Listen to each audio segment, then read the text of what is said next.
آپ تمام خواتین و حضرات کو خوشامدید کہتے ہیں اس پریس کانفرنس میں، جو کہ پاکستان میں جو مارجنائز کمیونٹیز ہیں، اور خاص طور پہ افغان مہاجرین یا وہ پاکستانی جو افغان مہاجرین کی اولاد ہیں اور پاکستان میں بڑے عرصے سے مقیم ہیں، ان کے مسائل کے حوالے سے یہ ہے۔ اور میں اس ایشو کے حوالے سے گفتگو کرنے کے لیے سب سے پہلے تو جو تمام ہمارے معزز اسپیکرز ہیں ان کو خوشامدید کہتا ہوں، ان کا شکریہ ادا کرتا ہوں۔ سینیٹر فرد اللہ بابر صاحب جو کسی تعارف کی محتاج نہیں ہیں اور اس مسئلے پہ ایک سوانہ آواز ہیں، سینیٹر افرا سیاب خٹک صاحب کو بھی خوشامدید کہتے ہیں۔ اور اس کے علاوہ میڈم آمنہ جنجوعہ جو اس معاملے میں سپریم کورٹ میں جو پٹیشن تھی اس میں ہماری پٹیشنر بھی ہیں اور انسانی حقوق کی آواز ہیں۔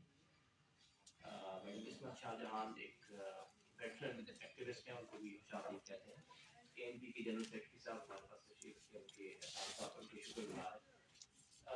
سب سے زیادہ آج جو اہم چیز ہے وہ یہ ہے کہ اس کمیونٹی کے جو ممبرس ہیں، ہم نے آج کی پریس کانفرنس ان کے ساتھ شرکت میں کی ہے۔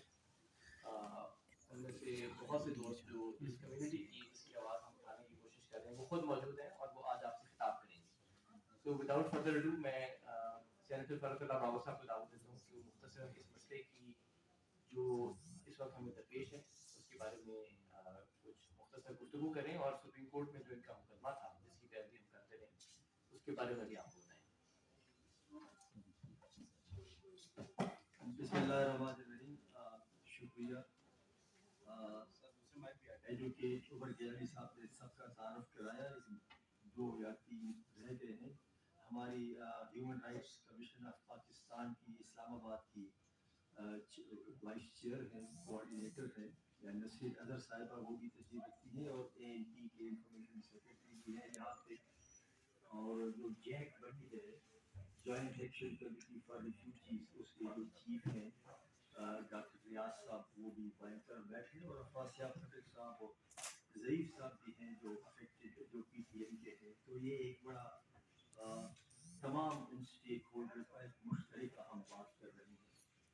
لیکن یہ افغان ریفیوجیز جو یہاں اسلام آباد، راولپنڈی، پشاور، پاکستان میں رہتے ہیں، ابھی تک جو 40 سال سے زیادہ یہ رہتے رہے ہیں، ایک ہی مسئلہ تھا کہ کوئی قانونی ڈھانچہ نہیں ہے کہ ان کے ساتھ کیسے یہ لیگل ویکیوم رہا ہے اور ابھی تک ہے۔ نہ پاکستان نے اپنا سائن کیا ہے جنیوا کنونشن، ریفیوجیز پروٹوکول، اور نہ ہم نے خود پاکستان کے اندر ان کے لیے کوئی قانون سازی کی ہے۔ تو کمپلیٹلی کوئی قانون سازی نہیں ہے گزشتہ 45 سالوں سے۔ تو یہ ایک خلا میں رہ رہے ہیں، اور اس خلا سے کچھ لوگوں نے فائدہ اٹھایا ہے کہ وہ جیسے چاہیں ان کے ساتھ ان کو ٹریٹ کرے۔ ان کو پولیٹیکل فٹ بال بنایا گیا ہے، ابھی تک ان کو حیثیت ایک فٹ بال کے ٹریٹ کیا گیا ہے۔ کوئی پاکستان اور افغانستان کے درمیان سرکاری سطح پر کوئی اختلافات آ جائیں تو ان کا زور ان کے اوپر پڑتا ہے۔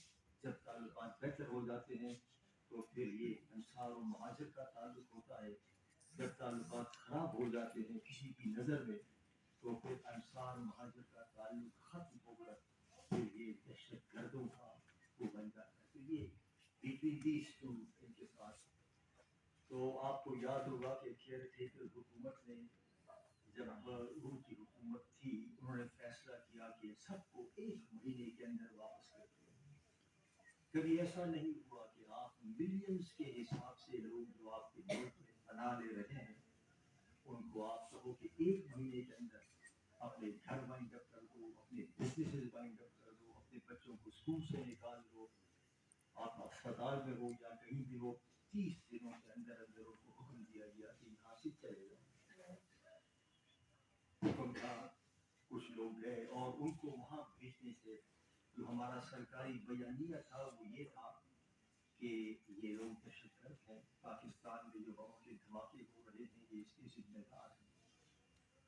اور ہم جیسے لوگوں نے، افاسیاب خٹک صاحب نے اور سب نے آواز اٹھائی کہ یہ دہشت گرد نہیں ہے، اگر ہے تو ان کو پکڑ کے سزا دو، لیکن ایسا نہ کرو. ریاست کہتی تھی کہ یہ دہشت گرد ہے, اس کو ہم بھیجتے ہیں, اور ہماری سیکیورٹی کا تقاضا ہے کہ ان کو ہم بھیج دیں.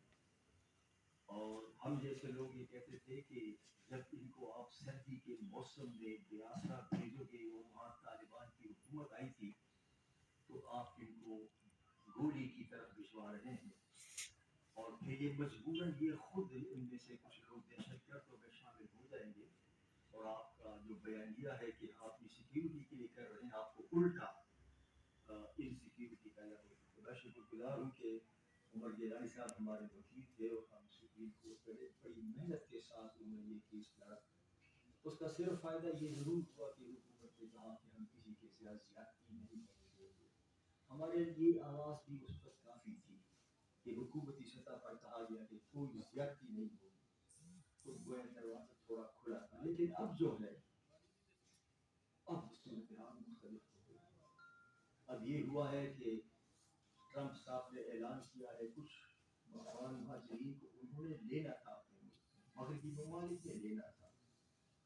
تو ٹرمپ نے اعلان کیا کہ میں ان افغان مہاجرین کو جو میں نے وعدہ کیا تھا میرے سے پہلے صدر نے, وہ میں ریویو کروں گا, میں نہیں دے رہا. اور اس کے جواب میں ہمارے بھی وزیر خارجہ نے کہا کہ بس ٹھیک ہے, اگر وہ نہیں دے رہا تو ہم ان کو واپس بھیج دیں گے. یہ ایلینز تصور ہوں گے, اس کی بڑے خطرناک مضمرات ہیں. اور مضمرات یہ ہیں کہ یہ تو وہ لوگ ہیں جو 15 اگست 2021 کے بعد آئے ہیں, اور ان کا کہنا تھا ان لوگوں کا کہ ہمیں وہاں خطرہ ہے, ہماری زندگی کو خطرہ ہے. تو اگر آپ ہمیں بھیجیں گے, ان میں صحافی تھے, خواتین تھے, بچے تھے, ان میں آرٹسٹ تھے, میوزیشینس تھے, گویے تھے, نغمے گانے والے تھے. تو انہوں نے کہا جی ہم تو آپ تو ہم کو دھکیل رہے ہو, تو آپ یہ نہ کریں. لیکن یہ اب صورتحال گمبھیر ہوگی. تو آج کی پریس کانفرنس کا مقصد یہی ہے کہ ہم یہ مطالبہ کرتے ہیں سرکار سے کہ اس فیصلے پر نظر ثانی کرو. اب یہ نہیں کہتے کہ آپ نہ بھیجو, ہر ملک کا حق ہے کہ وہ کیسے کرنا چاہتا ہے, لیکن اگر کرنا ہے تو اس کے لیے طریقہ وضع ہونا چاہیے, کوئی فارمیٹ ہونا چاہیے. کس کو بھیجو گے, کس طریقے سے بھیجو گے. اس قانونی خلا میں اس وقت افراد اور وہ سب جو ہے شکار ہیں ریاستی اداروں کے جبر کا اور تشدد کا. تو ہم یہی درخواست کر سکتے ہیں سرکار سے کہ آپ قانونی ڈھانچہ بناؤ, کوئی سسٹم بناؤ, اور اس میں جو آپ کے تحفظات ہیں کم از کم ان لوگوں کو بھی بلا کر ذرا بات کو سنیں, یک طرفہ طور پر فیصلہ نہ کریں. یہ ہماری چند گزارشات تھیں. میں قاسم خٹک صاحب کی بھی گزارش کروں گا کہ وہ بھی اس کی ذرا تھوڑی توضیح کر دیں, اور پھر ہم میں سے ہر ایک جو ہے 2-2-3 دن بات کر کے پھر آپ کو کچھ سوالات بھی دیں. خٹک صاحب